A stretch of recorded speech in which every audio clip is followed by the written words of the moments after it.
एक बार फिर हम आ चुके हैं रामलीला ग्राउंड में, और ग्राउंड में इस समय चल रही है रामलीला, यानी कि रामलीला का मंचन चल रहा है, लेकिन मंच की जगह ग्राउंड में होती है हमारे यहाँ रामलीला। सामने बैठे हुए हैं दशानन महाराज रावण,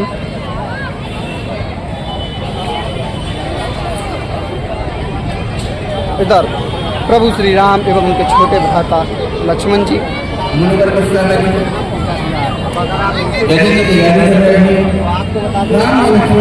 पूर्व विश्वामित्र इस समय यहाँ पर यज्ञ कर रहे हैं, और भगवान श्री राम एवं लक्ष्मण राक्षसों से उनके यज्ञ को बचाने का प्रयास कर रहे हैं, और उनके प्रयास सफल होते हैं निष्फल। अभी आप ब्लॉग में देखेंगे आगे। बड़े ही मनमोहक, बड़े ही प्यारे हैं दोनों, भगवान श्री राम एवं लक्ष्मण, साथ में गुरुदेव जी, और बहुत ही मनमोहक लीला होती है हमारे यहाँ, बहुत ही प्यारी लीला होती है। ऐसे ही प्यारा है क्या यार यूट्यूब चैनल का ये सब्सक्राइब बटन, जिसे आपको दबा लेना चाहिए।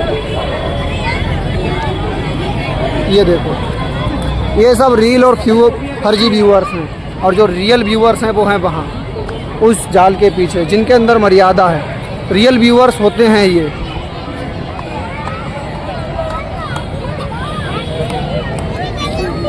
नमस्कार, कहाँ से हैं आप? बीसलपुर से हैं। हाँ। ये है वास्तविक श्रोता। यज्ञ करने लगते हैं, और जब धुआं उठता देखा तो विश्वामित्र मुनि कह रहे हैं, ओम नारायण नमः स्वाहा, ओम नारायण उधर जाओ, ओम नारायण नमः स्वाहा। उसी समय और सुबाहु नाम के दो राक्षस मारीच और सुबाहु नाम के दो राक्षसों ने देखा कि आज ये पूरे बाबा यज्ञ कर रहे हैं, धुआं उठ रहा है, चलते हैं। सुंदर राजकुमार भी है, ऊपर से उन्होंने हड्डी उन्हें डालना शुरू की, तब भी कुछ नहीं हुआ। तब मारीच ने देखा कि आप चल करके एक बार बात करना चाहिए। उसी समय मारीच का आगे बढ़ना और धर्मांश और मारीच को इतना बड़ा बाण मारते, और मारीच दूर गिरता है। भगवान श्री राम ने कहा कि इसका तो काम मैंने कर दिया है, और ये स्वभाव है, और स्वभाव से युद्ध करने के लिए भगवान भगवान ने कहा जब इसका मौत करना है, और प्रभु ने बोले कि बाण मारा और स्वभाव का अंत हो गया। मैं आपको यहाँ पर एक प्रसंग बहुत सुंदर है, ध्यान दें। मारीच और स्वभाव जब विश्वामित्र का यज्ञ ध्वस्त करने आए, तो स्वभाव को तो भगवान श्री राम ने अंत कर दिया, और मारीच को बिना हन का बाण मारा। वो लंका के किनारे सागर के पास आकर के गिर जाता है, और इतना भयभीत हो जाता है कि तब से राम राम राम राम जप रहा है। ये थोड़ी मारीच है कि जब रावण माता जानकी का हरण करने के लिए आएगा, तो ये राक्षस रूप बदलने में पारंगत था। ये हिरण स्वर्ण मृग बनकर के माता सीता के हरण में अपना योगदान देता है, और राम के हाथों इसका वध किया जाता है। मारीच प्रभु श्री राम ने बड़ी तलवार की सहायता से फेंक दिया, सुबाहु का कर दिया। उसके बाद अहिल्या, यहाँ पर माता अहिल्या को भी तारेंगे। माता अहिल्या की बड़ी इंटरेस्टिंग सी कहानी है, जिसे आपने पहले पढ़ा होगा। इस लीला का भी यहाँ मंचन किया जाता है। देखिए किस तरह से विश्वामित्र जब अरण्य जंगल में जा रहे थे, तो एक आश्रम पड़ता है, वो बड़ा ही नीरव आश्रम था। सब कुछ होने के बाद भी उस आश्रम में ऐसा लगता था कि बड़ी नीरसता है। झींगुर बोल रहे थे, अंधेरा था, पशु पक्षी बड़े निश्चेत थे। तब भगवान श्री राम ने एक शिला को देखा, और उनसे पूछने लगे कि हे प्रभु, हे गुरुदेव, ये शिला क्या है?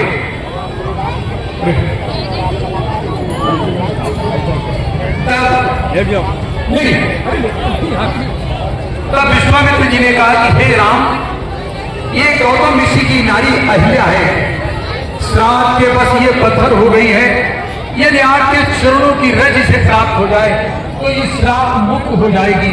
भगवान श्री राम ने अपने चरणों की रज को चरण नहीं छुआए, केवल रज से लगाई और अहिल्या राम राम करके उठ बैठती है और भगवान के चरणों में गिर पड़ती है कि हे प्रभु, आज आपने मेरा जीवन निष्कलंक कर दिया, मुझे जो कलंक लगा था उससे निष्प्रयाण निष्प्रयोजन कर दिया, उस कलंक को समाप्त कर दिया। और इस प्रकार अहिल्या का उद्धार होता है और भगवान श्री राम विश्वामित्र जी के साथ जनकपुर की ओर चल पड़ते हैं।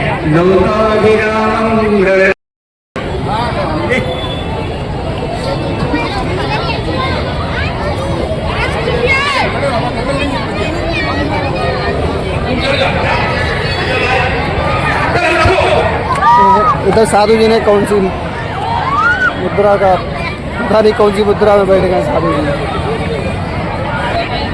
बंधु विश्वामित्र जी के पास जनक का दूत आता है और निमंत्रण देता है। उसी समय लक्ष्मण बहुत होशियार है और राम जी के तो ज्ञान की बात ही अलग है। राम जी का मन होता है कि मैं जनकपुर जाकर के लेकर आऊं, मगर गुरु की मर्यादा देखिए, आजकल के बच्चे मर्यादित नहीं है।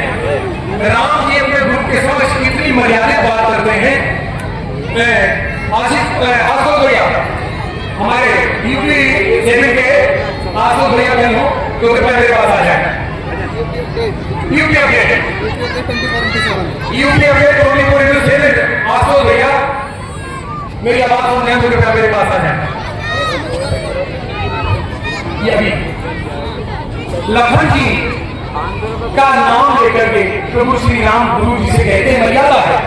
आजकल के बच्चे माँ बाप से ऐसे बात करते तो गुरु का सम्मान है कि लखन हृदय लालसा ऋषि जाए जनकपुर आयु सुखी थी। देव लखन की इच्छा है कि जाकर के जनक को देखना है। जबकि इच्छा प्रभु श्री राम की थी, मगर छोटे भाई के नाम से उन्होंने अपनी मर्यादा का पालन किया कि अपनी मर्यादा पुरुषोत्तम है। अरे अरे और गुरु ने कहा कि जाओ जल्दी आना और कोई ऐसा कार्य ना करना जो मर्यादा के विरुद्ध हो। जाओ और जल्दी वापस लौट के आना, कोई ऐसा कार्य मत करना जो मर्यादा से वंचित हो।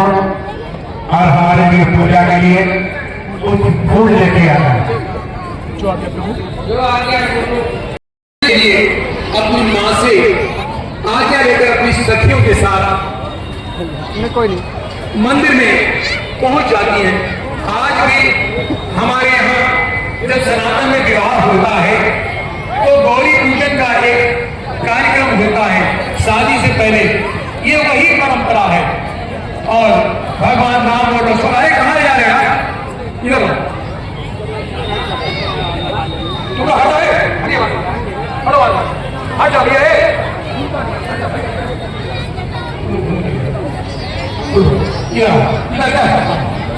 और उसी समय देवी सीता माता के मंदिर में पहुंचती हैं और पूजन करने लगती हैं।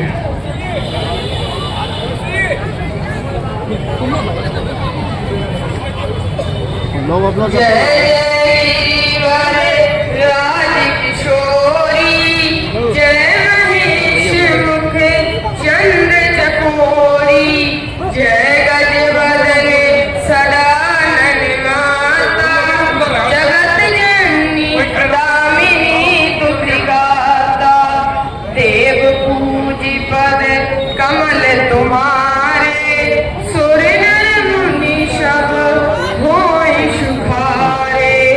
इधर माता सीता कर रही हैं और इधर भगवान श्री राम वहीं भ्रमण कर रहे हैं। अब दोनों का आमना सामना होगा।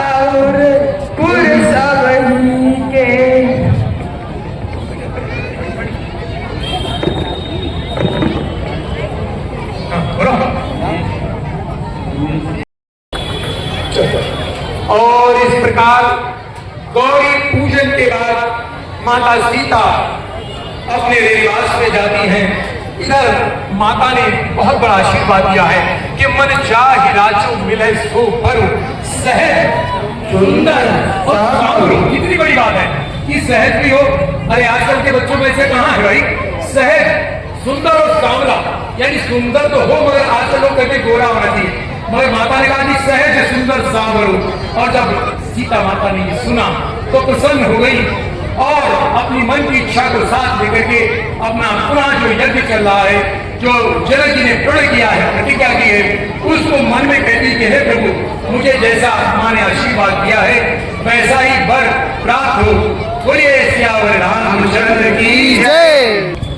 ये वही धनुष था उसी का भी 7 वर्ष की अवस्था में उठा करके गुरु विश्वामित्र भगवान श्री राम एवं उनके भाई लक्ष्मण को लेकर जनक जी के दरबार में पहुंच चुके हैं।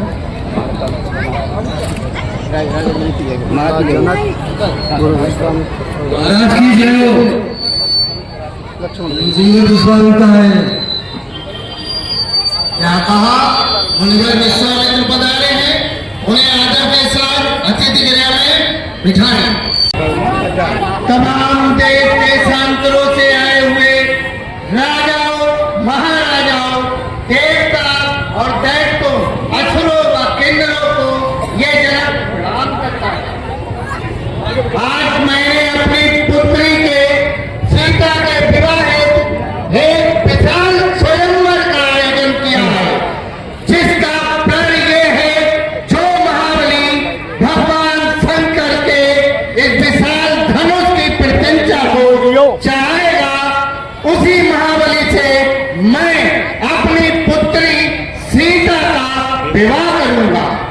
अतः स्वयंवर में आए हुए सारे राजाओं महाराजाओं से मेरा ये हाथ जोड़कर विनम्र निवेदन है कि मेरे प्रण को पूर्ण करने हेतु प्रयत्नशील हूँ।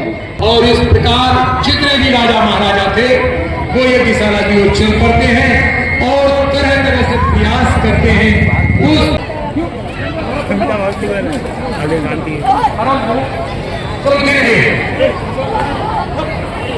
सवारी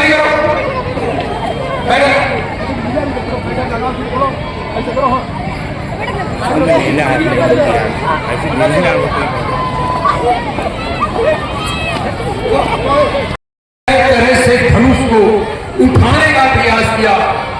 कई धूप राजा इकट्ठे होकर के धनुष को उठाने का प्रयास करने लगे, लेकिन धनुष है कि उठाना तो बहुत दूर की बात, धनुष को कोई हिला ना सका, एक तिल भी ना हिला सका। तब राजा निराश होकर और अपने को अपमानित महसूस कर अपने अपने आसन पर जाकर के बैठ जाते हैं। और उसी समय लंकाधिपति रावण जब ये समाचार सुनता है, महाराज रावण की एंट्री ग्राउंड में हो चुकी है।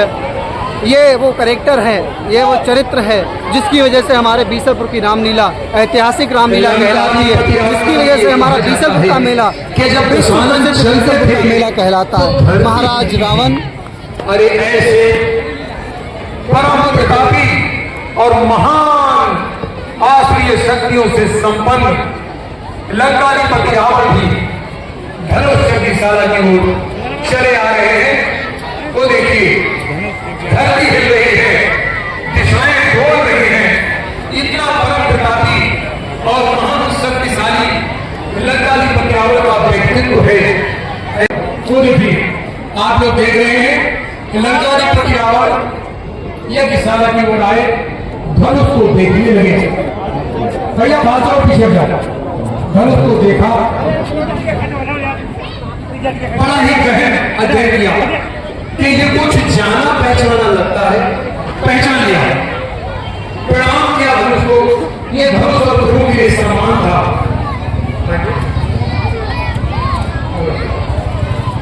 बोलिए शंकर भगवान की जय, बोलिए शंकर भगवान की जय। अरे ये तो मेरे इष्ट देव भगवान भोले शंकर का धनुष है, इसे मैं तोड़ नहीं सकता, इसे तोड़ने के भाव से मैं इसे छू भी नहीं सकता।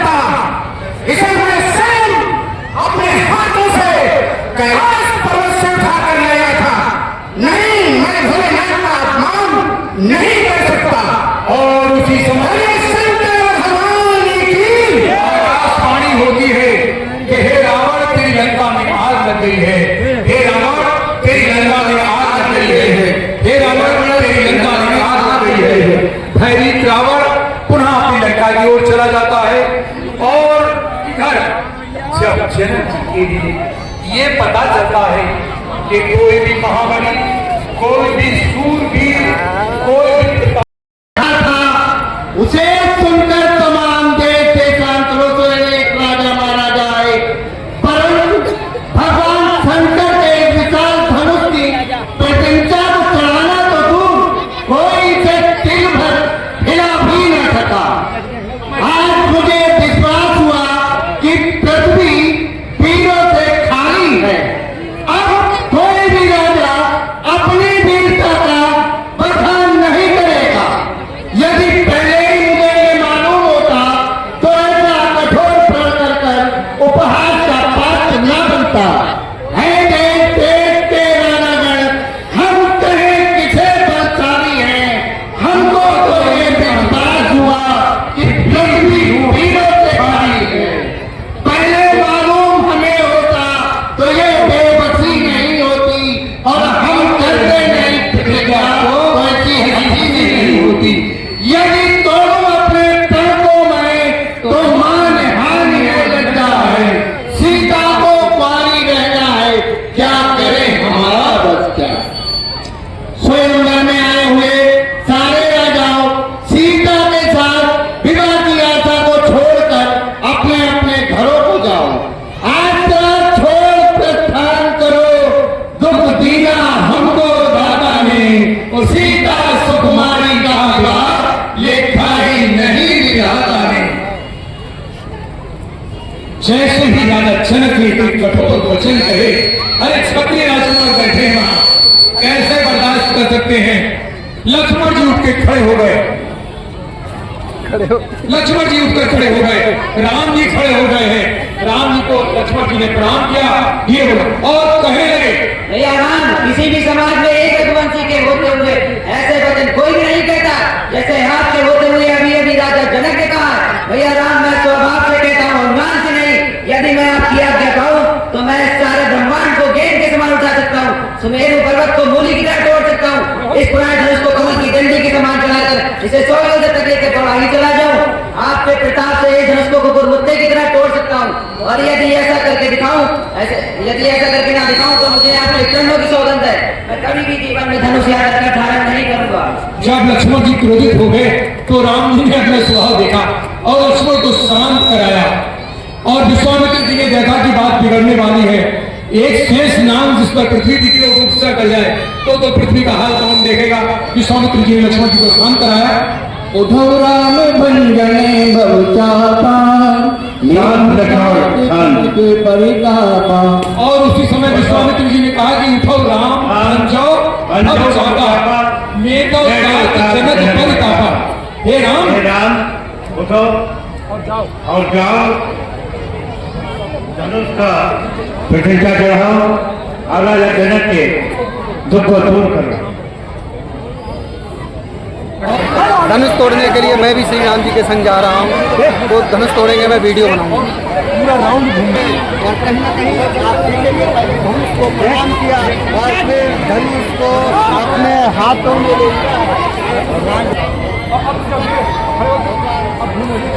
लिया। जय जय श्री राम, जय श्री राम। और धनुष को उठा लिया है और अपनी विश्वास याद किया और जैसे ही प्रतिज्ञा को चढ़ाना चाहा, उस धनुष की डोरी चढ़ानी चाहिए।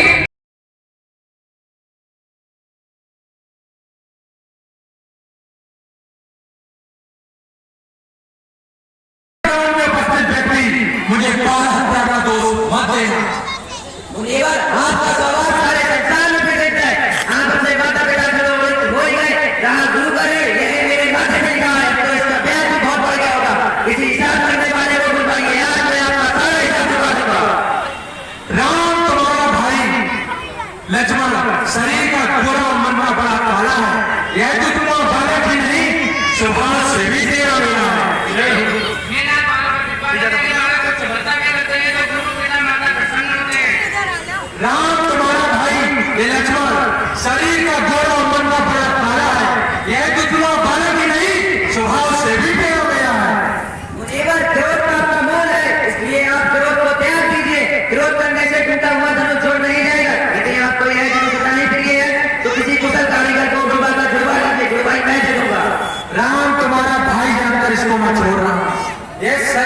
कितना सुंदर, मन का अत्यंत महिला है। आज मैं इसे फांसी से काट डालूंगा। मुनीवर बाहर पर चलो, क्यों करते हैं? आपका नहीं कराते तो मैं हूँ, आप जो सजा देना चाहें वो तो दे सकते हैं। अरे तुम दोनों एक ही थाली में चट्टे बैठे हो, एक नरम है तो दूसरा गरम, एक क्रोध को शांत कर रहा है तो दूसरा क्रोध में घी डालने का कार्य कर रहा है। जल्दी लगना मेरे जब मुझ पर दिखाया जाए, टेढ़े व्यक्ति से सभी डरते हैं। मेरे आपकी कोई बराबरी नहीं, मैं केवल राम हूँ और आप परशुराम। हमारे धनुष का 1 गुण और आपके धनुष के 9 गुणों बराबर है। हम तो आपके सभी प्रकार हारे गए, हमारे अपराधों को क्षमा करें। अरे धनुष तोड़ करके तूने सारा संसार जीत लिया, तू मुझे मेरा ब्राह्मण समझ रहा है, इसीलिए मेरा निरादर कर रहा है। ये पुराने जमाने के सूत्र टूट गए, इसमें जो युद्ध में मैं काल से नहीं डरता, डरा तो उन्हें सो बिल्कुल सोमणि के जंगल की ठोकर के जिसका क्षण आगे व्यक्ति सोता है। हे भगवान शंकर, यह मैं क्या देख रहा हूँ? क्या वास्तव में रामावतार हो चुका है? यदि वास्तव में रामावतार हो चुका है तो हे राम, ये लो मेरा धनुष, इस पर गौर संधान कर मेरी शंका का समाधान कर। राम रमापति कर धन ले, और संदेह छुअत अछुअत चाप चल गए, परशुराम मन विस्मय भयउ। ये क्या परशुराम कहने लगे? और रामावतार हो चुका है, अब परशुराम का कोई कारण नहीं, इसलिए परशुराम वन की ओर प्रस्थान करें। जय जय